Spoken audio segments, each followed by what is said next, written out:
ने क्या किया? व्यभिचार नहीं, पवित्रता ही परमेश्वर का गुण है। तो यूसुफ ने क्या किया? यूसुफ ने परमेश्वर के गुणों को पोतीफर की पत्नी के सामने प्रकट किया। हालेलुया। क्या किया? परमेश्वर के गुणों को प्रकट किया अन्य देश में, अन्य लोगों में। यूसुफ के ऊपर एक रंग बिरंगा अंगरखा होता था जिससे वो दूर ही से पहचाना जाता था। उसके भाइयों को दूर ही से उसकी भनक आ पड़ी कि ये यूसुफ है, क्योंकि उस पर रंग बिरंगा अंगरखा था।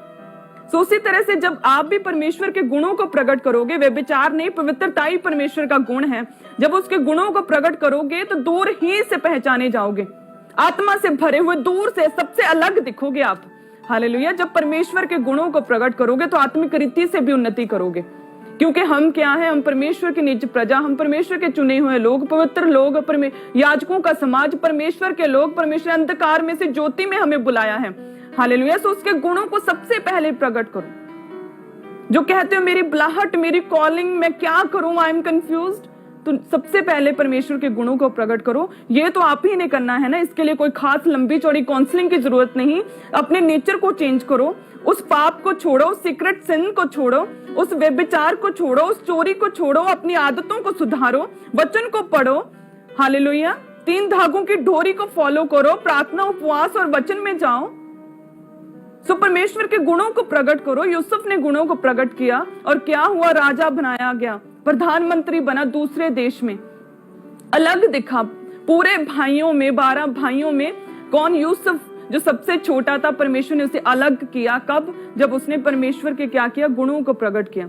सो उसी तरह से परमेश्वर के गुणों को प्रकट करो ताकि आप भी दूर ही से पहचाने जाओ। हालेलुया। दूर ही से पहचाने जाओ। इसलिए पौलुस कहता है 1 कुरिन्थियों 6 उसकी 13 आयत में कि जो देह है वे व्यभिचार के लिए नहीं वरन परमेश्वर के लिए है। 6 उसकी 13 में कि भोजन पेट के लिए और पेट भोजन के लिए है, परंतु परमेश्वर इसको और उसको दोनों को नाश करेगा। परंतु देह क्या है? देह व्यभिचार के लिए नहीं वरन प्रभु के लिए, और प्रभु जो है वह देह के लिए है। इसलिए आत्मिक गुणों को अगर प्रकट करना चाहते हो तो सबसे पहले अपनी देह को, पौलुस कहता कि परमेश्वर के लिए रखो, परमेश्वर के कामों के लिए। जब उसने कुरिन्थिया की कलीसिया को उसने पत्र लिखा और चाहा कि वे आत्मा में ग्रो हो, तो उसने देखा कि कुछ कमियां हैं कुरिन्थियों की कलीसिया में।